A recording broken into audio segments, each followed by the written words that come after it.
অ্যাসিডটা দিলে পরে সঙ্গে সঙ্গে যেন মনে হবে যে ধোঁয়া বেরিয়ে যাচ্ছে, মানে যেন আগুন ধরে গেছে। এই যে পাতা দেখো সঙ্গে সঙ্গে একদম ঝলসে যাচ্ছে, ওর মতো যে গ্যাসটা বেরোচ্ছে। তো এই গ্যাসটা যদি নাকে ঢুকে না, তাহলে একদম মনে হবে যেন কলজাটা সিদ্ধ হয়ে যাচ্ছে। এই গাছটার গোড়া দেখো একদম ফেনা হয়ে গেছে, এমন ফেনা হয়েছে যেন মনে হচ্ছে যে সার্ফ সার্ফ যেরকম দেওয়া হয়। আচ্ছা বন্ধুরা, আমরা কম বেশি সকলেই জানি কোনো কারণে কোনো গাছকে যদি কাটতে হয়, কাটার পরে যে গাছের গোড়াটা থাকে সেই গোড়াটা যাতে আর না হয়, কখনো পেঁকা যাতে না বেরোয়, সেই জন্য দেখবে গরম পানি, কেরোসিন তেল, আগুন এসব জিনিস ব্যবহার করি। কিন্তু কখনো কি দেখেছি যে অ্যাসিড দিয়ে দিলে কি হয়? গরম পানি এসব জিনিসগুলো যদি দেওয়া হয় তাহলে দেখবে ধিকে ধিকে ধিকে ধিকে মরছে। আর যদি অ্যাসিড দিয়ে দেওয়া হয় সঙ্গে সঙ্গে গাছের গোড়াটা একদম শেষ হয়ে যাবে। অ্যাসিডের এত পাওয়ার, সেই জিনিসটাই আজকে দেখাবো। আমি গাছের গোড়া কেটে রেখেছি, সেই এখন গাছের গোড়াটা দরকার নেই আর গাছ ওইখানে দরকার নেই, সেই জন্যই আমি অ্যাসিডটা দিয়ে দেবো। তাই অ্যাসিডটা দেওয়ার পর একদম দেখে মনে হবে যে আগুন ধরে গেছে, কিন্তু সত্যি কি আগুন ধরবে সেই জিনিসটাই আজকে দেখব। আর অ্যাসিড হচ্ছে এমন একটা জিনিস যে জিনিসটাতে সব জিনিসের ওপর প্রভাব ফেলে, কিন্তু দুটো জিনিসের ওপর প্রভাব ফেলে না। দুটো জিনিস কি? দুটো জিনিস হচ্ছে একটা প্লাস্টিকের জিনিস আর একটা হচ্ছে কাঁচের জিনিস। বাকি যদি তুমি লোহার পাত্রের মধ্যে অ্যাসিড রাখো, লোহা গরম হয়ে যাবে, লোহাকে ফুটিয়ে দিবে। কিন্তু তুমি ওখানে প্লাস্টিকের মধ্যে রাখো, প্লাস্টিকের মধ্যে রাখলে কিচ্ছু হবে না, কাঁচের মধ্যে রাখলে কিচ্ছু হবে না। তো সেই জন্যই আজকে একটা বড় জারের মধ্যে অ্যাসিড রাখা আছে। অনেক কোটা গাছের গোড়া আছে, অনেক কোটা গাছের গোড়াতেই আমাকে অ্যাসিডগুলো দিয়ে দিতে হবে। তো অ্যাসিড এই যে জারের মধ্যে রাখা আছে প্লাস্টিকের, অনেক দিন থেকেই রাখা আছে, কিন্তু কিচ্ছু হয়নি। আমার তো মনে হচ্ছিল হয়তো যে অ্যাসিডের সিল কেটে দিলে হয়তো বাতাস ঢুকে গেলে পরে ফুটে যাবে।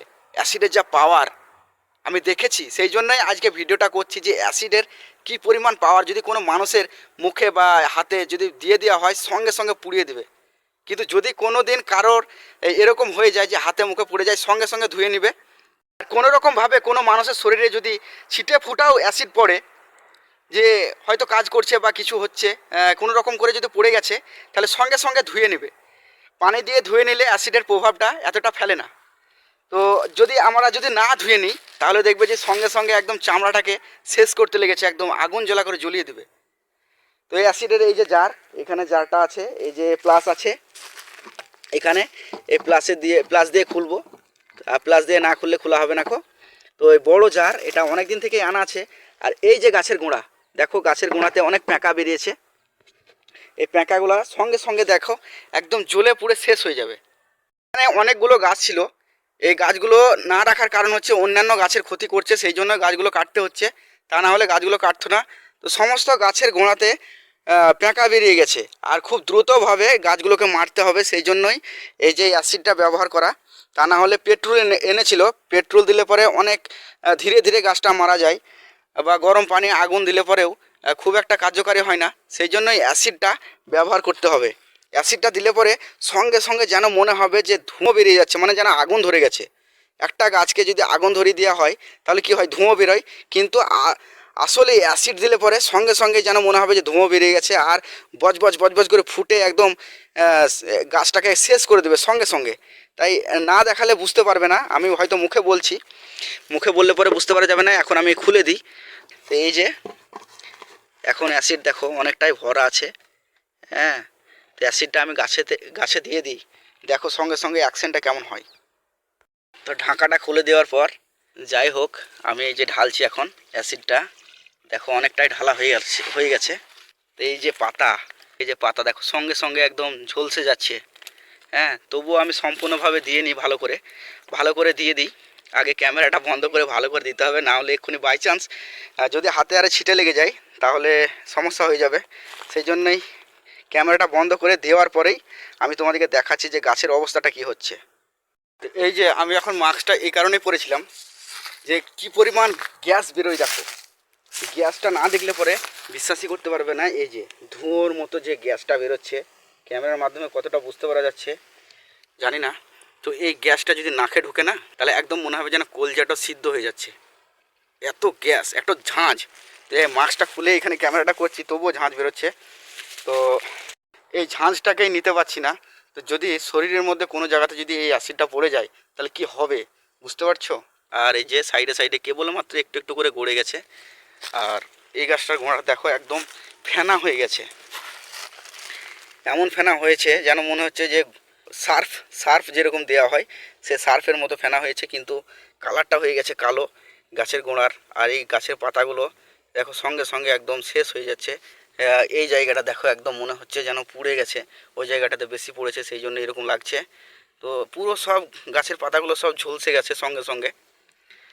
কালকের মধ্যে একদম দেখতে পাওয়া যাবে যে এই গাছের পাতাগুলো একটাও নেই, সব একদম কালো হয়ে গেছে। হ্যাঁ, তো আজকে রোদটা পড়ে গেল সেই জন্যেই গাছের পাতাগুলো এরকম একটু একটু ঝলসা ঝলসা লাগছে। যদি এবার রোদ পাবে আর যত বাতাস পাবে তত এর অ্যাকশনটা নিবে, আর যদি বাতাস না দেয় তাহলে এরকম করে ধীরে ধীরে ও শেষ হয়ে যাবে। তো সঙ্গে সঙ্গে যে অ্যাসিডটা দেওয়ার আগেই দেখালাম যে সাদা সাদা লাগছিল সব গাছের গোড়াগুলো, কিন্তু এই সাদা ভাবটা কেটে পুরোটাই কালো হয়ে গেল, মনে হচ্ছে যে পুড়ে গেল, মনে হচ্ছে যেন আগুন দিয়ে জ্বলিয়ে দিয়েছে, কিন্তু আগুন না, এটাই অ্যাসিড। আর অ্যাসিডের প্রভাব দুটো জিনিসেই মাত্র শুধু ফেলে না, আর বাদ বাকি সব কিছুতেই ফেলে। এই যেমন গাছের গোড়া, গাছকে শেষ করে দিচ্ছে, মানে কতটা ক্ষতিকারক জিনিস অ্যাসিড। গাইজ, আমার কপিল আমার কাছে এখন বর্তমানে নেই বলে আমি খুব একটা সেফটি নিয়ে নিই। তাছাড়া এই যে এতটা হাত খোলা আছে, এই হাতটা গোটায় কভার করাতো, চোখে চশমা লিয়া করাতো, মুখে মাস্ক, মানে কোনো রকম যাতে শরীরটা ফাঁকা না থাকে সেরকম করে তারপরে অ্যাসিডটা দিয়া করাতো। অ্যাসিড মানে ওর হাতেও লেগেছিল, একবার ও নিজে দিতে গিয়েছিল, ওর হাতে লেগেছিল, সঙ্গে সঙ্গে পানি দিয়ে ধুয়ে নিয়েছিল, সেই জন্য হাতে খুব একটা পুড়ে যায়নি, তা না হলে ওর হাতটাও পুড়ে যেত। তো আমার কপিল আমাকে সবসময় সাবধান করে দেয় যে অ্যাসিড দিতে গেলে পরে 10 হাত দূরে থেকে দিবে আগে থেকে। হ্যাঁ, আর আমার কপিলও যখন দিতে যায় তখন আমাকে অনেকটাই সরিয়ে দেয়, আর কপিল ছুঁড়ে ছুঁড়ে দেয়। হ্যাঁ, ছুঁড়ে ছুঁড়ে দেয়, এতটা ভয় করে অ্যাসিডকে। অ্যাসিড এত খারাপ জিনিস। হ্যাঁ, তো অ্যাসিড সব জায়গাতে ব্যবহার করা ঠিক নয়। আমি দেখালাম যেহেতু যে গাছের গোড়াগুলো এই যেগুলো আছে সেগুলো মারতেই হবে, সেই জন্যই অ্যাসিডটা ব্যবহার করছে, তা না হলে পরে অন্য কিছু পদ্ধতিতে ব্যবহার করা যেত, মারা যেত। যেমন পেট্রোল নিয়ে এসেছে, কিন্তু বলছে যে পেট্রোলটা অনেক টাইম লেগে যাবে গাছটা মরতে, তা করতে করতে ওই গাছগুলো যে আশেপাশে যে গাছগুলো আছে সেই গাছগুলো শেষ হয়ে যাবে, মানে এর জ্বলনে ওই গাছগুলো মরে যাবে, সেই জন্যই অ্যাসিডটা ব্যবহার করলাম। তাই অ্যাসিড যদি কোনো কিছুতে দিয়ে দেওয়া হয় ভাই সঙ্গে সঙ্গে অ্যাকশন একবারে, সেই জন্যই দেখালাম যে অ্যাসিডের পাওয়ারটা কেমন। অ্যাসিডের পাওয়ারটা দেখলে তো সঙ্গে সঙ্গে একদম শেষ হয়ে গেল, একদম সাবানের ফ্যানের মতো হয়ে গেল, আর পুড়িয়ে দিল, এমনকি ধোঁয়াও বেরোলো। তা ধোঁয়াটা আমি অনেকটা গাছে দিলাম, তো সেই জন্য একটা একটা করে ধোঁয়া বেরোচ্ছিলো, মানে সঙ্গে সঙ্গেই ধোঁয়াটা বেরোতে লাগে। আমি ক্যামেরাটা করলাম না তখন, অল্প অল্প যখন কমে গেল তখনই আমি ক্যামেরাটা করে দেখালাম ধোঁয়াটা কতটা বুঝতে পারা গেল ক্যামেরার মাধ্যমে আমি জানি না। তো গাইস, সকলে সুস্থ থাকো, ভালো থাকো। আর আমার ভিডিও প্রতিনিয়ত যারা দেখো তাদের জন্য তো আন্তরিক ভালোবাসা আমার তরফ থেকে রইলো। আর যারা নতুন দেখছো তারা আমার চ্যানেলটা সাবস্ক্রাইব করে দিও, ভিডিওটা ভালো লাগলে লাইক করে দিও। দেখা হবে আবার পরের ভিডিওতে।